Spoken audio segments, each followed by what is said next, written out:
And welcome to AdCast. My name's Carl Vervisch, and I'm here with Kate Whatley. And we are here for Ed2 Tampa Bay's AdCast tonight. And tonight we're talking to Patrick Mantiega from La Gaceta. He's the editor and publisher. Thanks so much for coming on our show, Patrick. Thank you for inviting me. I appreciate it. Now, La Gaceta, I understand, is the only trilingual newspaper in the country, in the world? That's correct, in the nation. We contain Spanish, English, and Italian languages. None of them are a repeat of each other. They're all independent on independent articles and subject matters. My grandfather started the publication back in 1922. Wow. At the time, we were a Spanish daily newspaper, and over the years, we evolved into a weekly, and then added English and Italian in the 50s. And we are a paid circulation paper. Reach out to a fairly high-end market, both in the English side and the Spanish side, and it's an enjoyable product to have. It's fun to own a newspaper. That's great. Yeah. Well, I know that you're based here in Ybor City and have always been. It's interesting to me that, and Ybor City, for our viewers who might be out of town, is a heavily Cuban and Hispanic district and was established to be so, which you might want to talk about a little bit too. But it's interesting to me that it's also an Italian paper too. I'm interested in how that happened. I'm not sure where the Well, Italian what happened is Ybor City started over 100 years ago, and a lot of Cuban came up to supply the cigar industry with workers. Well, after a while, you had some Italians who had settled in the Ocala area, trying to grow grapes, and they had not done too well there. So they came down, and Italian wasn't too far a jump from Spanish.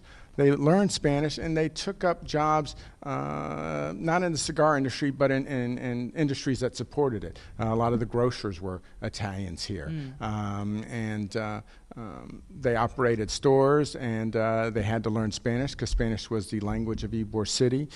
We also had a lot of Romanian Jews who came here that learned Spanish. And when you look down the street of, when you go down 7th Avenue, if you look at the top of the buildings, you'll see a lot of Jewish names on the top of the buildings. So Ybor City was a diverse area. It was united by one common language, which was Spanish. And it was also, while these were diverse groups, they did share the issue of being in the Deep South and being minorities that weren't necessarily welcomed in the more Anglo parts of the area. So whether you were Italian or Cuban, you got the same discrimination against you. So you kind of settled together and supported each other.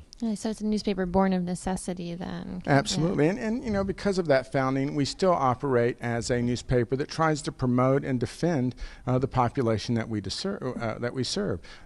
You know, even today you find issues regarding immigration issues, and some of those start to lean a little bit towards being anti-Hispanic, not just about the politics of immigration.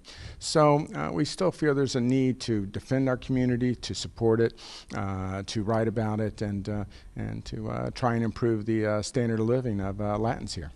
How have you seen through the years, obviously the paper's been around a long time, the cultural makeup of the area change?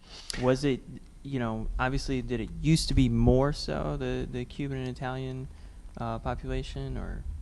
Well, the interesting thing about the Latin market is that generally what unites the Latin market is language, but after a couple of generations you lose the language and you start to become more dependent on English. But in this area what you've had is a constant influx of immigrants. So that has added to the number of people who depend on Spanish language. So in our newspaper we have English, Spanish, Italian, so we try and serve you whether you've been here for 2, 3, 4 generations or if you're just in town. But it has added to our diversity. Originally, we were probably more heavily Cuban than anything. Today, Puerto Ricans are our number one group here in Hillsborough County, and probably in the whole I-4 corridor.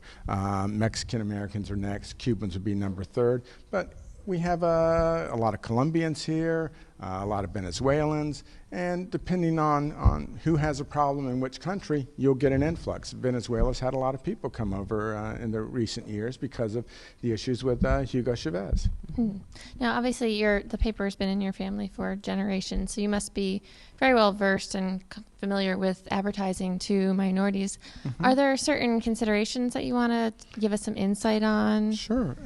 When you decide to advertise to Hispanics and you have no experience in it, first you should talk to people who can consult you with how their newspaper, their television station, their radio station work within the market. You should also probably apply some of the same principles you have in the English market to the Spanish market and not forget some of those guiding principles. If you're trying to reach an upscale group of Hispanics, you probably want to go with paid publication newspapers or, some way of targeting them, magazines, things like that. If you're trying to reach low-income people, radio might be a better bet. Sometimes we have people who come in and they're trying to reach migrant farm workers and, they want to run a paid newspaper ad for getting those people in. Well, a lot of these people don't have strong language skills. So they don't have strong language skills in Spanish or in English. So if they're non-readers, advertising in a newspaper might not be the strongest way of reaching them. But like I said, if you're trying to reach, a higher end market, a market that is more likely to be bilingual, then perhaps using a Spanish radio station that focuses on salsa music might be inappropriate also. So you really have to start to figure out when you reach out to Hispanics who you want, and then try and find the best vehicle to get there. Now, beyond the class of the people that you're looking for, as you were saying, the makeup has changed so much. It has so many different groups now, and I know they're all different in the way that you would target them. The language is the same, but the people are so different. Sure. How do you approach that? It makes it difficult. And how do you approach that as a publication, too? Well, what you try and do is you try and diversify what you're writing about. You try not to do too many articles on Cuba or too many articles on Venezuela. You try and diversify, because everybody wants to keep in touch with what's going on back home. You also try and be very valuable to them here in America, so that they learn things from you they might not learn from others. There is no Spanish language daily in the market, so weeklies like myself are a way of providing you with more in-depth information on stuff you might hear on the radio or see on TV, similar to a person reading a daily newspaper in English would be. You might see 30 seconds of it on TV, but you want a little more in depth, so you're going to read the newspaper or go online. So, when you're trying to reach different ethnic groups in the market, you have to understand it makes radio a real challenge because, of course, music can, you can have music that is more listened to by Mexicans over Puerto Ricans and these different styles. TV is a little bit more broad-based. It's a way of cutting across some of those social groups. But once again, you kind of have to figure out who you want to reach, and then also make sure you're prepared. I've seen people who've run Spanish language advertising, and the person answering their phone knows no Spanish. So the first thing you do is, if you're running Spanish language advertising, people are going to think that you can talk to them in Spanish.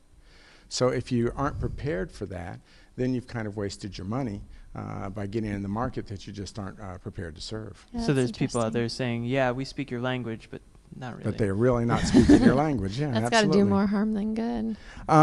Sometimes it does. Latins are also a very loyal customer, so sometimes it takes a while to get them to buy into your product if they're loyal to another. So it takes an investment, like any market does. You're not going to come in and just run a couple of spots and have them flock to you. It takes some planning, some thought, and you should approach, like I said, professionals in the field. Great. Well, thanks, Patrick. If you want, I see you have a La Gaceta there. If you want to hold it up for our viewers real quick. Yeah. And if people want to find out about the newspaper online? We have a site online. It's La Gaceta newspaper is our website, and it has our sales information. We don't actually offer any news online. We haven't figured out how to make money off of it. I don't think any newspaper has. A lot of them spend money on it. They just haven't figured out how to make the money yet. They'll have to pick up a hard copy then. Absolutely. Right. Patrick, thank you so much for coming on our show. Thanks for joining us. Thank you very much. And we'd also like to thank our sponsors, Tampa Digital Studios, the TBT, and Chipotle this evening.